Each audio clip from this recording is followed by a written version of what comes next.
இன்னைக்கு நம்ம பண்ண போற ரெசிபி என்னன்னு பாத்தீங்கன்னா ஒரு சூப்பரான மட்டன் தம் பிரியாணி. எப்படி செய்யறதுன்னு பார்க்கலாம் வாங்க.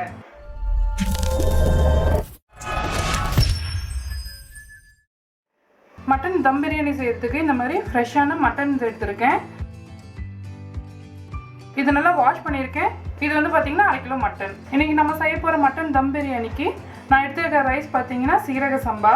இது வந்து 1/2 கிலோ மட்டனுக்கு 1/2 கிலோ ரைஸ் சேர்க்கும் போது பிரியாணி ரொம்ப நல்லா இருக்கும். அதனால நான் 1/2 கிலோ மட்டனுக்கு 1/2 கிலோ சீரக சம்பா எடுத்துருக்கேன். இதை ஒரு 1/2 hour நல்லா ஊற வச்சுக்கலாம். இப்போ தண்ணி வாஷ் பண்ணிவிட்டு தண்ணி ஊற்றி நல்லா ஊற வச்சுக்கோங்க. ஃபஸ்ட்டு நம்ம மட்டனை 3/4 பதத்துக்கு வேக வச்சுக்கலாம். அதுக்கு இந்த மாதிரி ஒரு குக்கரில் நம்மளோட மட்டன்ஸ் எல்லாத்தையும் நல்லா வாஷ் பண்ணி இதில் போட்டுக்கோங்க.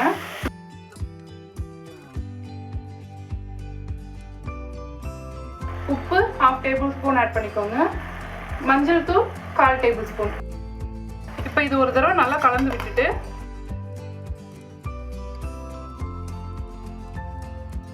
இப்போ நல்லா இதை கலந்து விட்டதுக்கப்புறம் நிறைய தண்ணி சேர்க்க வேண்டாம், கொஞ்சமாக இதில் ஆட் பண்ணிக்கோங்க. நான் ஒரு 1/4 டம்ளர் தான் ஆட் பண்ணியிருக்கேன் பாருங்க.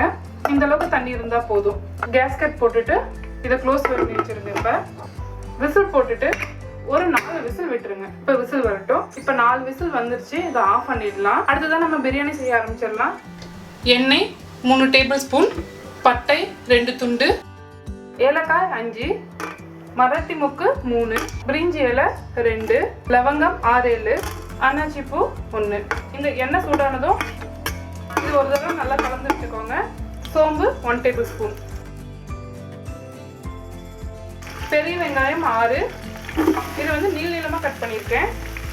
நல்லா கோல்டன் ப்ரௌன் ஆகிற வரைக்கும் நல்லா வதக்கிக்கோங்க. பச்சை மிளகாய் ஒரு 6, ஒரு கொத்து கருவேப்பிலை ஃப்ரெஷ்ஷாக ஆட் பண்ணிக்கோங்க. உப்பு 1 டேபிள் ஸ்பூன். ஆல்ரெடி மட்டனில் நம்ம உப்பு போட்டு வேக வச்சதுனால இது குறைவாக ஃபஸ்ட்டு சேர்த்துக்கோங்க. தேவைப்பட்ட திருப்பி பின்னாடி சேர்த்துக்கலாம். நல்லா கோல்டன் ப்ரௌன் வர வரைக்கும் நல்லா வதக்கிக்கோங்க. வெங்காயம் நல்லா வதங்கிடுச்சு. இஞ்சி பூண்டு விழுது 3 டேபிள் ஸ்பூன் ஆட் பண்ணிக்கோங்க. இஞ்சி பூண்டு விழுது பச்சை வாசனை போயிடுச்சு. நறுக்கின தக்காளி 6 இதெல்லாம் ஆட் பண்ணிக்கோங்க. தக்காளியை நல்லா வதக்கிக்கோங்க. தக்காளி நல்லா வதங்கிடுச்சு. மஞ்சள் தூள் 1/4 டேபிள் ஸ்பூன் ஆட் பண்ணிக்கோங்க. ஒரு தடவை நல்லா கலந்து விட்டுக்கோங்க. எலுமிச்சை சாறு, இது வந்து ஒரு பழத்தோட ஜூஸு. தயிர் 3 டேபிள் ஸ்பூன் அளவு ஆட் பண்ணிக்கோங்க. இது ஒரு தடவை நல்லா கலந்து விட்டுக்கோங்க. புதினா இலை ஒரு கையளவு ஆட் பண்ணிக்கோங்க.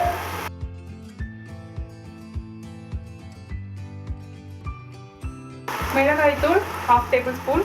ஆல்ரெடி பச்சை மிளகாய் ஆட் பண்ணியிருக்கிறதுனால 1/2 டேபிள் ஸ்பூன் ஆட் பண்ணியிருக்கேன். உங்களுக்கு காரம் இன்னும் வேணும்னா 1 டேபிள் ஸ்பூனை ஆட் பண்ணிக்கோங்க.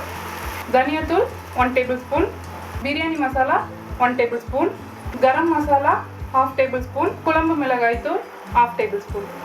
இப்போ இதை ஒரு தடவை நல்லா கலந்து விட்டுக்கோங்க. உங்களுக்கு அடி பிடிக்கிற மாதிரி இருந்தால் சிம்மில் வச்சுக்கோங்க. Red food colour 1/4 table spoon. இது வந்து ஆப்ஷன் தான், உங்களுக்கு வேண்டாம்னு நீங்கள் சேர்த்துக்கலாம்.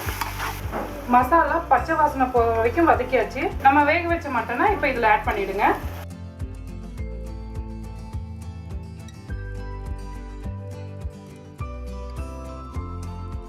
மட்டனை மட்டும் ஆட் பண்ணுங்க, அதில் இருக்க தண்ணியை ஆட் பண்ணாதீங்க.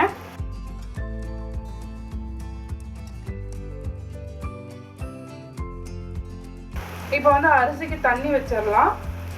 சீரக சம்பா அரிசி எடுத்தனால இதில் வந்து 1 கப்புக்கு 1.5 கப் தண்ணி அளந்து ஊற்றிக்கோங்க.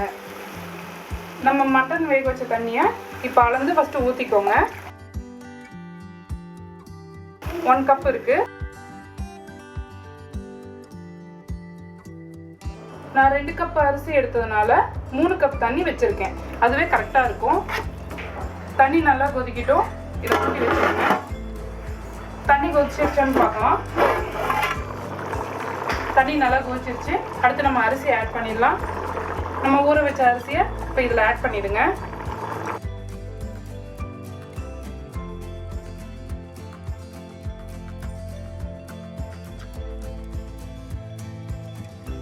இப்போ இதை நல்லா மிக்ஸ் பண்ணி விடுங்க.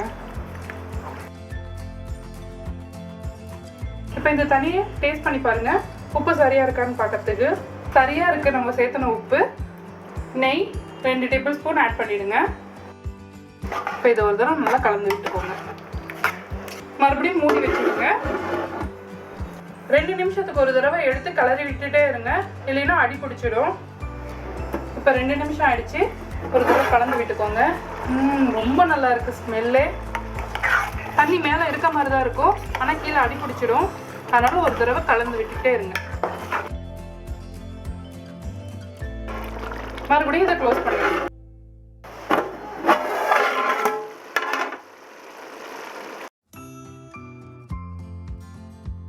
இப்போ தண்ணி எல்லாம் நல்லா சுண்டிருச்சு. இந்த ஸ்டேஜில் நம்ம தம் போட ஆரம்பிச்சிடலாம். தம் போடுறதுக்கு ஒரு இரும்பு கல் எடுத்து வச்சுக்கோங்க. தோசைக்கல் சூடானதும் நம்ம ரெடி பண்ண பிரியாணி பாத்திரத்தை எடுத்து வச்சிருங்க. இது மேலே கொத்தமல்லி இலை ஒரு கையளவு ஃப்ரெஷ்ஷானது இதில் அப்படியே தூவி விட்டுருங்க. அடுத்தது க்ளோஸ் பண்ணி விட்டுருங்க. இது மேலே இந்த மாதிரி ஒரு கனமான பாத்திரத்தை வச்சுடுங்க. 20 மினிட்ஸ்க்கு லோ ஃப்ளேமில் இது தம் போட்டுருங்க. கரெக்டாக 20 நிமிஷம் ஆயிடுச்சு. நம்மளோட பிரியாணி ரெடி ஆயிடுச்சான்னு இப்போ பார்க்கலாம்.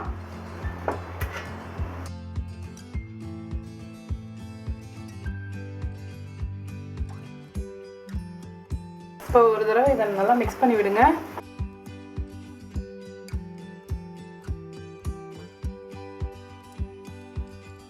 வாவ், ரொம்ப நல்லா ஸ்மெல் இருக்கு. எவ்வளோ சூப்பராக பிரியாணி ரெடி ஆயிடுச்சு பாருங்க. மட்டன் நல்லாவே குக் ஆகிருக்கு, உங்களுக்கு பார்த்தா தெரியும். அவ்வளோதான், நம்மளோட பிரியாணி சூப்பராக ரெடி ஆயிடுச்சு.